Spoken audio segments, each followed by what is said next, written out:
Alam mo ba ang kwento ng mga politiko sa Pilipinas? Actually, parang mahabang telenovela yan. Parang walang katapusang drama na may halong aksyon, komedya, at minsan, horror. Siguro naman, lagi mo nang naririnig ang political dynasties. Halos magkakamag-anak ang nasa pwesto.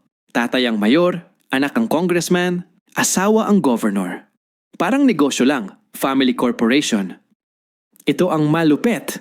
Lagi nating naririnig to. Ang mga corruption issues. Sabi nila public service pero madalas na uuwi sa self-service. Napupunta sa bulsa ang pondo na dapat para sa tao. Ang classic example nito ay ang mga ghost projects ng mga politiko, overpriced supplies, madalas yan. Or fake beneficiaries, mga politikong mahilig magbigay ng ayuda sa kanilang sariling bulsa. Ito pa, may kilala akong gantong politiko, marami silang ganto na balimbing. Kapag may bagong presidente, lipatan ng partido. Yung dati nilang kalaban, bigla na lang kaalyado. Parang walang prinsipyo. Kung nasaan ang kapangyarihan, dun sila. Ito pa, parami na ng parami sila ngayon.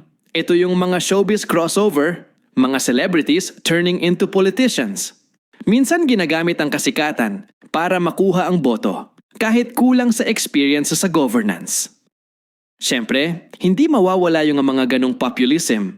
Uso ang mga pangakong para sa masa, pero kadalasan, panay papugi lang. Gawa ng pa-picture, pero kulang sa tunay na solusyon. Ito yung mas malala. Election shenanigans. Vote buying, red tagging, black propaganda. Lahat na ng dirty tactics. Parang survival of the richest and most influential. Pero syempre, hindi lahat masama. May iilang politiko na tapat at naglilingkod talaga.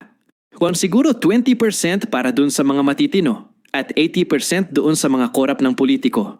Pero madalas, kung sino pa yung matitino, sila pa yung hindi nabibigyan ng spotlight.